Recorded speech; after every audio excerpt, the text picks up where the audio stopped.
गर्दै मंगलमय शुभकामना व्यक्त गर्न चाहन्छु र हाम्रो आज हाम्रो यो एकदिवसीय नवरात्र कार्यक्रम धेरै अगाडिदेखिको योजना थिएन।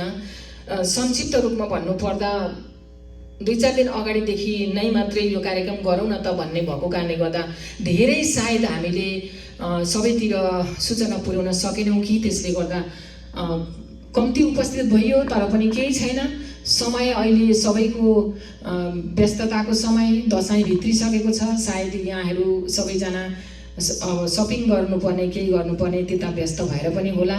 ठिकै छ, भक्तहरू भगवानको उत्सवमा 2-4 जना आउनु भयो भने पनि भगवान प्रसन्न हुनुहुन्छ अरे। त्यसै कारणले गर्दा आज भगवती माताको हाम्रो आराधनामा यहाँ भक्तजन भेला हुनुभएको छ। धेरै खुसीको कुरा हो। आगामी दिनहरूमा यस्ता पर्वहरू हाम्रा आइरहन्छन्। वर्ष दिनभरिका पर्वहरू छन्। हामी धेरैजना भेला हुने अलिकति अगाडिदेखि नै राम्ररी सूचना दिएर धेरै भेला हुने जमर्को हामी आफैले पनि गर्नुपर्छ। र फलानु जान्छ अनि जाने भन्दैन, म जानु छ मेरो काम हो भनेर हामी पक्कै भेला हुन्छौँ। र हाम्रो यो हेर्नुहोस् न, हाम्रो वैदिक सनातन वैदिक संस्कृति कति विशाल छ। ऋषिमुनिहरूले यस्तो एउटा बाटो बनाइदिनु भएको छ नि हामीलाई। त्यो बाटोले हाम्रो जीवन जिउनको लागि बाटो बनाइदिएको छ हामीलाई। यो पर्वहरू भनेका हाम्रा जीवन जिउनको लागि सजिलो बनाउने एउटा मार्ग हुन्। अनि वर्ष दिनभरिका पर्वले हामीलाई केही न केही सन्देश छोडेको छ। त्यसैका ती पर्वहरू होइनन्।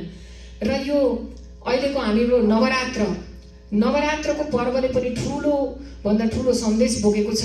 र हामी अहिलेको समयमा एउटा भगवानको सृष्टिमा के हुन्छ अरे भने, भगवानको सृष्टिमा सबैजनालाई सृष्टि गर्नुभयो।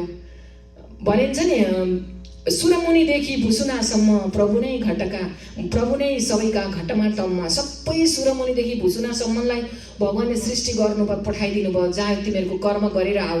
कस्तो कर्म गर्छौ? तर प्राणी मध्येमा, ती सबै प्राणी मध्येमा मानव चाहिँ यस्तो प्राणी हो। अरू प्राणीहरूले आफ्नो 84 लाखको योग भोगिसकेर फर्किन्छन्। उनीहरूलाई न त कर्तव्यको बोध छ न त अकर्तव्यको बोध छ। खान्छन्, बस्छन्, सन्तान उनीहरूको जन्मिन्छ, उनीहरू त्यसरी प्रकारले उनीहरूको आफ्नो जीवनयापन गर्छन्, समाप्त हुन्छ। मनुष्यः प्रतिपद्यन्ते स्वर्ग नरक एव वा नैवान्य प्राणिना केचित् सर्वन्तु फलभोगिन भनेको छ। स्वर्ग र नरक बनाउने मनुष्य मात्रै हो, तय गर्ने। अनि जिउँदैमा जीवन रहँदै नै स्वर्ग बनाउन सकिन्छ, जीवन बनाउँदै नै यही जीवनमा नरकमा पनि पुग्न सकिन्छ।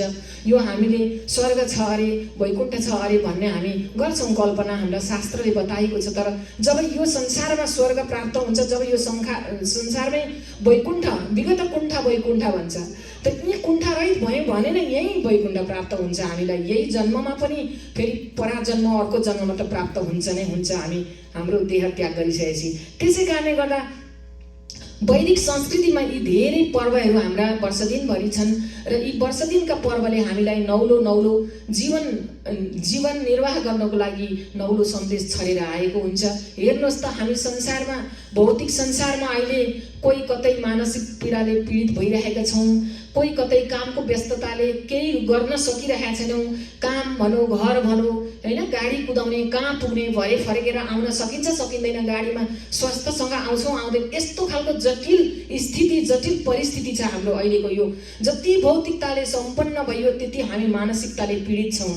र कोही केमा कसैलाई के को कमजोरी भइरहेको हुन्छ, कसैलाई के को समस्या परिरहेको हुन्छ। तर यो यस्ता पर्वहरूले हामीलाई आएर बस्यौँ भने, आएर ती पर्वमा शरीक भएर यसरी भगवानको प्रत्यक्ष पूजा गर्न पाउँदा त एक प्रकारको शान्ति, एक प्रकारको नकारात्मकता हाम्रो भित्रबाट हटेर जान्छ। हाम्रोमा सकारात्मक ऊर्जा प्राप्त हुन्छ। अर्को त हामी कतिजना भेट भएका थिएनौँ होला, कामको व्यस्तताले भेटघाट हुने, के कसो छ त हजुरहरूको चलन, आरामै हुनुहुन्छ भन्ने एउटा सद्भावको प्रेमको भावना पनि जागृत हुन्छ। र हामीलाई प्रत्येक पर्वले प्रेम, सद्भावना, शान्तिको कामना गर्छ। यसैभित्र हाम्रो यो नवरात्र, अहिले नवरात्र हाम्रो आज सप्तमीको दिन, महासप्तमी मानौ न। हामी भुटानमा हुँदा सप्तमीको दिन कति ठुलो उत्सव हुन्थ्यो। त्यहाँ हुँदा पनि हामीले नेपालमा आएर पनि यी कर्महरू चलाउँदै ल्यायौँ। र अहिले आएर हामीले हराउन पटक्कै दिनु हुँदैन। किनकि हाम्रो संस्कार, हाम्रो संस्कृति, हाम्रो भाषा यी सबै हाम्रा जीवन हुन्। यी छैनन् भने बाँचेर केही हुँदैन। पैसा कमाउनुहोस्, अथाह सम्पन्न बन्नुहोस् तपाईँ, तर आफ्नो भाषा, संस्कार, संस्कृति, धर्म, परम्पराबाट अलग छ भने शान्ति कतै पनि प्राप्त हुँदैन। उसले पछि के हुन्छ? सम्पन्नता, भौतिकताले सम्पन्न भए पनि झुक्ने ठाउँ यही नै हो। जति नै घमण्ड गरौँ, हाम्रो झुक्ने ठाउँ यिनै हाम्रा संस्कृतिमा, यिनै हाम्रा भाषामा, यिनै हाम्रा पर्वमा रहन्छन् र झुकेर फर्केर आउने ठाउँ यही हो हाम्रो। त्यसै कारणले गर्दा हामीले अहिले भौतिकता आफू कर्म गर्नु परेको छ। कर्म गर्दै गर्दै हाम्रा यस्ता पर्व मनाउन सकौँ र भेला हुने एउटा भगवानमा हाम्रा दुःखहरू राख्ने हामीले प्रयास गऱ्यौँ भने पक्कै भगवानले हेर्नुहुनेछ। र यो नवरात्र प्रवेश भइसकेको छ। नवरात्र भनिन्छ, 9वटा रात्रि भनेर भनिन्छ। यो एउटा साधनाको समय पनि हो। यो नवरात्र भनेको विशाल छ। हाम्रो समय छोटो छ अहिले। यसलाई व्याख्या गर्न थाल्दा समय यति लाग्छ यसलाई व्याख्या गर्न थाल्दा, तर म संक्षिप्तमा भन्छु। साधनाको समय हो यो 9 दिनको समय भनेको। घटस्थापना भनिन्छ नवरात्रमा। नवरात्र भनेको साधना गर्ने, आफूले आफूलाई चिन्ने हो। पहिली हामीले बाहिरको मान्छेलाई चिन्ने, बाहिरकैतिर मात्रै व्यवहार गर्छ, तर आफूले आफू भित्र एकचोटि हेरौँ त। घट भनेको यो शरीर हो। आफूले आँखा चिम्म गरेर, आँखा चिम्म गर्दा के हुन्छ? अन्धकार हुन्छ। र बाहिरीको आँखाबाट अन्धकार हुनुहोस्, तर भित्र प्रकाश गर्नुहोस्। यो 9 दिनको समय। त्यस कारणले गर्दा साधना यो नवरात्र भनेर। रात्रि एउटा पक्ष त्यो छ भने कथाको आधार के छ भने 9 दुर्गाले चाहिँ सत्य असत्यमाथि विजय प्राप्त गर्नको लागि 9वटा रूप धारण गरेर, उहाँले 9वटा रूप धारण गरेर चाहिँ असत्यमाथि विजय प्राप्त गर्नुभएको त्यो अर्थ लाग्छ कथामा। र यस प्रकारले नवरात्र भनेर मनाइन्छ। र नवरात्र पछाडि हाम्रो घटस्थापना भन्छौँ। नवरात्रको दिन सुरुवात हुन्छ घटस्थापना। हामीले घडामा जल भरेर त्यसमा विभिन्न औषधि प्रयोग गरेर तिल, जौ, कोष आदि सबै लगाएर घटस्थापना गरेर राख्छौँ र त्यहाँ देवीलाई पूजन गरेर अर्चन बन्दन गरेर स्थापना गर्छौँ। घटस्थापनाको दिन एउटा त्यो रह्यो। र साधनाको कुरामा के हुन्छ भने घट भनेको शरीर हो। यो शरीरलाई शुद्ध बनाउने हो त्यो दिन। अब के गर्ने? व्रतमा बस्नको लागि 9 दिन आराधना गर्नु पर्यो नि। शरीरलाई पहिले शुद्ध गर्नुपर्छ। बाहिरी शुद्धले कहिल्यै पनि हुँदैन। बाहिरी शुद्धले होला भौतिकताको लागि होला। शुद्धता, बिहान स्नान गर्छौँ, पाउडर लाउँछौँ, के लाउँछौँ, अत्तर लाउँछौँ, ती सबै बाहिरीहरू हुन्। तर भित्रलाई सुन्दर बनाउनको लागि घटस्थापना भने भित्र अब शुद्ध, शारीरिक शुद्धि, मानसिक शुद्धि, सद्भाव रूपी सबै भित्र व्यवस्थापन गर्नु पर्यो हामीभित्र। अब त्यो व्यवस्थापन गर्ने समय घटस्थापना। घटस्थापना गरिसके पछाडि हाम्रो प्रथमम शैलपुत्री च द्वितीयम ब्रह्मचारिणी भनेर 9 माताको हामी पूजन अर्चन गर्छौँ। प्रथमम शैलपुत्री, पहिलो दिन हामी शैलपुत्री, शैल भनेको पर्वतराजकी छोरी शैलपुत्री, उनी सानी बालिका। यो 9 दिनको यो साधना नि एउटा नारीको, एउटी माताको, एउटी शक्तिको कथा आउँछ कि यहाँ। कस्तो सुरुवातदेखि अन्तिमसम्म कस्तो हुन्छ त उसको, उहाँको चरित्र कस्तो कस्तो साधना गर्छिन् त उनीले कस्तो भन्ने कुरो पनि एउटा यहाँबाट बुझिन्छ। र शैलपुत्री भनेकी सानी बालिका हुन्। शैलपुत्री सानी बालिका, स्वच्छ निर्मल, उनीमा केही त्यस्तो खालको नराम्रो कुभावना छैन, एकदम स्वच्छताकै प्रतिमूर्ति हुनुहुन्छ शैलपुत्री। र हामीले पहिलो दिन स्वच्छ बन्नु पर्यो नि त साधना गर्न बस्नको लागि। स्वच्छ बन्नु पर्यो, पवित्र बन्नु पर्यो। अनि ढाँट, छल, कप, त्यो अर्काको कुरा गर्ने त्यो सबैबाट टाढा भयौँ है हामी। एकछिन निन्दा ती सबै कुराबाट टाढा रहेर हामी सुरुवात गऱ्यौँ। सानी बालिका जस्तो हामी बालिका भयौँ अब, किनभने साधनाको लागि एकदम सोझोपन लिएर गर्नुपर्छ। शैलपुत्री। द्वितीयम ब्रह्मचारिणी, ब्रह्मचारिणीको रूप कस्तो हुन्छ त? ब्रह्मचारी अवस्था भनेको हाम्रो 4 आश्रमभित्रमा ब्रह्मचारी आश्रम भनेको सुरुवातको ब्रह्मचर्य आश्रम हुन्छ, गृहस्थ आश्रम हुन्छ, अनि वानप्रस्थ सन्यास हुन्छ। त्यो ब्रह्मचर्य आश्रममा चाहिँ हामीले यस्तो कुराहरूको यति अध्ययन गर्नुपर्छ, यति अनुशासित रहनुपर्छ कि त्यो जीवनभरिलाई पुगोस्। जीवन कसरी यापन गर्ने भन्ने त्यो ब्रह्मचर्य अवस्थामा बुझ्छौँ हामीले। त्यसै कारणले गर्दा त्यो ब्रह्मचारिणीको अवस्था भनेको हामीले साधनामा अनुशासन हुनु पर्यो, सबै थोक स्थिर राख्नु पर्यो, मनलाई दौडाउन दिनु भएन, स्थिर भएर आँखा भित्रको भित्र हिँड्न हामी प्रवेश गरेका छौँ, म भित्र, तर भित्रको हाम्रो मन चाहिँ दौडिरहेको छ चारतिर। त्यसलाई काबुमा राख्नु पर्यो, हाम्रा 10 इन्द्रियलाई काबुमा राख्नु पर्यो, मनभित्र नै समेट्नु पर्यो हाम्रो विचार, मनभित्रकै भगवान्लाई चिन्न प्रयास गर्नु पर्यो भन्ने कुरो ब्रह्मचारिणीबाट हामी लिन सक्छौँ। र द्वितीयम ब्रह्मचारिणी तृतीयम चन्द्रघण्टा छ भनिन्छ, तृतीयम है चन्द्रघण्टा। त्यति गरिसकेपछि जीवनमा के हुन्छ त? कथाको आधारमा जीवनमा अब ऊ ठुली भइन्, अनुशासन पनि सिकिन, पालन गरेको छ। अब विवाहको समय आयो, सौन्दर्यकी प्रतिमूर्ति हुनुहुन्छ चन्द्रघण्टा, सुन्दरता, स्वच्छता, चन्द्रघण्टामा ती सबै विवाहको स्थिति त्यो समय भयो। र त्यस पछाडि तृतीयम चन्द्रघण्टा त कुष्माण्डेति चतुर्थकम, कुष्माण्डाको रूपको आयु वर्णन गर्ने। अब कुष्माण्डा माता भनेकी को हुन् त भन्दा अब विवाह भइसक्यो, विराटताको रूप भन्छ यो साधनाले। विराटता भनेको चाहिँ बुझिसकेको छ धेरै कुरा, साधना गरेर विराटता, ठुलो भावना, कसैसँग नराम्रो भावना छैन, प्रभु नै सबैतिर हुनुहुन्छ, कण कणमा भगवान हुनुहुन्छ, म भित्र पनि भगवान हुन्छ, ऊ भित्र पनि भगवान हुनुहुन्छ र सबैमा भगवान हुनुहुन्छ भन्ने एक प्रकारको विराटताको रूप ती मातामा हुन्छ, कुष्माण्डा मातामा। अनि कुष्माण्डा माता भनेकी चाहिँ साधनाले अर्को पनि के भन्छ भने अब विवाह गरिसके पछाडि त उहाँका नाता गोता हुन्छन् नि, एकजना नारीका नाता गोता, छर छिमेकी होलान् आफ्ना। अब पहिले माइततिरका मात्रै थिए भने अब के भयो, घरतिरका पनि भयो नि, को आयो, सासू ससुरा भयो, यता घरतिरका सम्बन्धमा विस्तार हुनु पर्यो, सबैसँग राम्रो व्यवहार हुनु पर्यो, आफूले कस्तो कोसँग कसरी बोल्ने, कोसँग कस्तो व्यवहार गर्ने, यी कुराहरू सबै कुष्माण्डा माताको हामी जुन पूजन अर्चन गर्छौँ। र यस्तो प्रकारले उनी चाहिँ विराटताकी प्रतिमूर्ति हुन् कुष्माण्डा माता। त्यस पछाडि स्कन्द माता आउँछ। प्रथमम शैलपुत्री च, द्वितीयम ब्रह्मचारिणी, तृतीयम चन्द्रघण्टेति, कुष्माण्डेति, चतुर्थकम पञ्चमम स्कन्द मातेति। अब स्कन्द माता भनेकी को हुन् त? कार्तिकेयकी माता हुन्। अब मातृत्व आयो, विवाह भइसक्यो, अब मातृत्वको भावना जाग्नु पर्यो। मातृत्वताकी, दयाकी, करुणाकी र मातृवात्सल्यताकी प्रतिमूर्ति हुनुहुन्छ स्कन्द माता। स्कन्द माताको चित्रमै पनि सानो बालक काखमा लिएको पाइन्छ, किनकि मातृत्वको भावना जाग्नुपर्छ। त्यति बेला मातृत्वको भावना जागेको हुन्छ ती स्कन्दकी माता भएको कारणले गर्दा। अब सन्तानको हेरचाह कसो गर्नुपर्ने हो, सन्तानलाई कति माया दिनुपर्ने भयो, कति प्रेम दिनुपर्ने हो, स्कन्द माताबाट प्राप्त गर्दछौँ हामी। पञ्चमम स्कन्द मातेति, षष्ठम कात्यायनी छ। अब माता कात्यायनीको काम के हो त?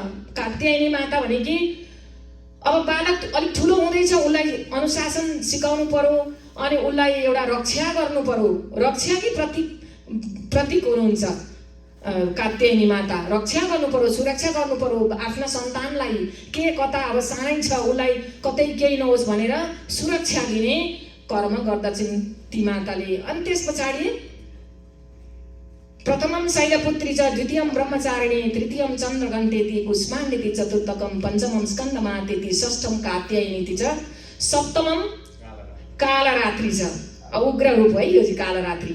किन भन्दा अघि मैले पनि भनेको थिएँ, असत्यमाथि सत्यको विजय गर्नको लागि काल घोर रूप, उहाँको विराट घोर रूप हुन्छ उहाँको। भनौँ कालीको रूप कस्तो हुन्छ भन्नुहोस् त? कालीको फोटो हजुरहरूले चित्रमा देख्नु भएको, जिब्रो निकालिरहेको छ, सबै मुण्डमाला लगाइरहेको। किन त्यो अवस्था हुनु पर्यो त? त्यो अवस्था किन? कोमल यहाँ हेर्नुहोस्, अहिले यहाँ सिंहमा चढेकी हामी माता सात्विक पनि, तामसी पनि, राजसी पनि बन्नुहुन्छ माता। माता जहिले राजसी मात्रै, तामसी मात्रै होइन, सात्विक गुण पनि तिनै गुण भरिएको छ मातामा, सात्विक, राजसी र तामसी। कति बेला चाहिँ तामसी हुनुहुन्छ भन्दा जति बेला असत्यले सबै संसार फैलिएको हुन्छ त्यति बेला कसै कुनै भगवानले सक्नुहुन्न त्यो असत्यलाई विजय प्राप्त गर्न। जब कालीको रूप धारण गर्नुहुन्छ, जब दुर्गा माताले, तब नै असत्यमाथि विजय प्राप्त गर्नुहुन्छ। शुम्भ निशुम्भ महिषासुरलाई वध गरेर विजय प्राप्त गर्नुहुन्छ। त्यसै कारणले गर्दा त्यो रूप रौद्र रूप हो। अब महागौरी, अष्टम रूप उहाँको महागौरी। अब हेर्नुहोस् है, संसारमा सबै तहस नहस भएको थियो, सबै शुम्भ निशुम्भ सबैलाई वध गरिसकेपछि शान्ति भयो उहाँलाई। अब श्वेत वस्त्र धारण गरेर महागौरी शान्त भएर बस्नुहुन्छ जीवनमा।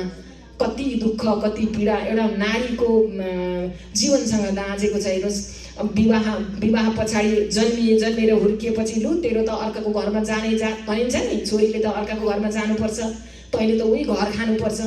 अनि सानैमा विवाह भएको हुन्छ, अनि घरमा कति किसिमका समस्याहरू आइपर्छन्। गर्दै गर्दै बच्चा हुन्छ, बच्चाको रेखदेख गर्नु पर्यो, बच्चालाई हुर्काउनु ठुलो पार्नु पर्यो। अनि त्यस पछाडि सङ्घर्षले पार भइसके पछाडि अनि महागौरी शान्त भएर सेतो वस्त्र धारण गरेर साधनामा रहनुहुन्छ। त्यति बेला साधना तपस्या गर्ने समय त्यति बेला पाउनुहुन्छ। महागौरी तिचाष्टमम नवम सिद्धिदात्री छ। अब सिद्धि भयो है, त्यो पहिलो घटमा जुन भित्र हामी हेरिरहेका छौँ नि, त हामी साधनामा बसेका थियौँ, साधना परिपूर्ण भयो। पूर्णताकी प्रतीक हुनुहुन्छ हाम्रो सिद्धि माता, सिद्धिदात्री परिपूर्ण भयो। त्यसै कारणले गर्दा यो नवरात्रको विशेष महत्त्व छ। माता पार्वतीको कथामा आधारित अनि यता हाम्रो जीवनमा कसरी साधना गर्नुपर्छ, साधनाका कस्ता चरणहरू हुन्छन् भन्ने कुरो मैले यहाँ हजुरहरूलाई संक्षिप्तमा राखेँ। अब त्यस पछाडि विजय मनाउनको लागि यिनै माताले चाहिँ शुम्भ निशुम्भ महिषासुरलाई वध गरिसकेपछि उत्सव त मनाउनु भयो नि। सबै देवी देवताहरूले उत्सव मनाउनु भयो। त्रिदेव देवता पुष्पवृष्टि गर्न लागि उत्सव मनाए। त्यही उत्सव हामी यो विजयादशमी मनाउँछौँ। एउटा यो कथा आउँछ भने भगवान श्रीरामचन्द्रजी वनवास जानुभएको थियो, सीतालाई रावणले हरण गरेको थियो र रावणको वध गरिसके पछाडिको खुसियालीमा मनाइएको यो विजयादशमी, त्यसलाई पनि लिन्छौँ। र विजयादशमीमा हामी राता टीका लाउँछौँ, मनाउँछौँ। हामी राता टीका विजयको प्रतीक हो, मङ्गलको सूचक हो। त्यस कारणले गर्दा टीका हामी लाउँछौँ। हामी कोबाट टीका लाउँछौँ भन्दा हामीभन्दा अग्रजहरूबाट हामी टीका थाप्ने गर्छौँ। हामी बिचमा सुरु गर्दा हामी टीका यहाँ लगाउँछौँ, यता हामी निधारभरि त लाउँछौँ, तर सुरुमा हामी यो आज्ञा चक्रबाट सुरु गर्छौँ हामी टीका लाउनको लागि। यसको पनि धेरै ठुलो महत्त्व छ।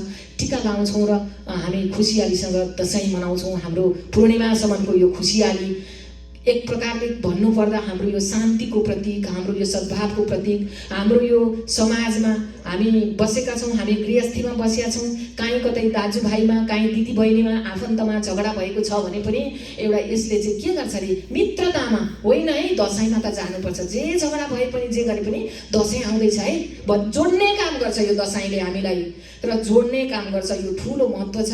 अनि जमरा लाउँछौँ हामी, जमरा सिउरिन्छौँ कानमा अथवा माथि केसमा जमरा लाउँछौँ। जमरा भनेको अन्नहरूको राजा अरे, जमरा अन्न, सबै अन्नको राजा जमरा। र जमरालाई जसरी हामीले नवमीको नवरथाको दिनदेखि हामीले घटस्थापनाको दिन राख्छौँ अनि दशमीको दिन निकालेर हामी शिरमा लाउँछौँ नि, समृद्धिको प्रतीक हो यो। जसरी 9 दिनसम्ममा जमरा फैलिएर फस्टिएर आयो, त्यस्तै हाम्रो जीवन पनि फैलियोस् फस्टियोस् भनेर एउटा समृद्धिको कामना गरेर जमरा लाउने गर्छौँ।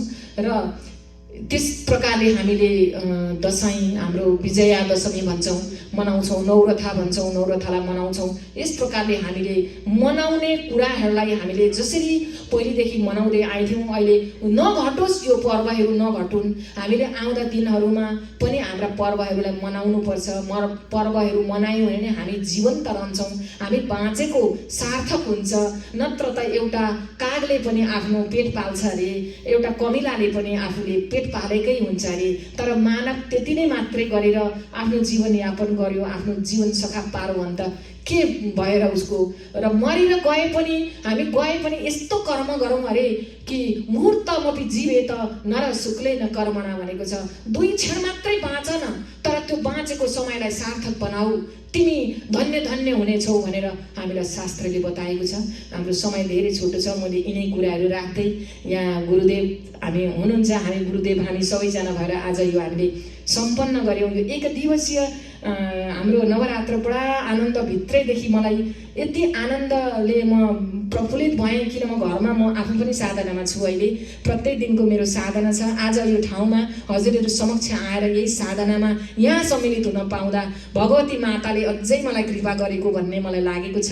र सबैलाई हामी जति उपस्थित हौँ भगवती माताले सदैव कृपा गरून्। फेरि पनि यहाँहरूलाई हाम्रो आउँदै गरेको विजयादशमीको हार्दिक मङ्गलमय शुभकामना व्यक्त गर्दै मेरा यी 2टा बाणी यहीँ राखेँ। भन्नुहोस् आनन्द कन्द भगवान की, पतित पावन भगवान नाम की।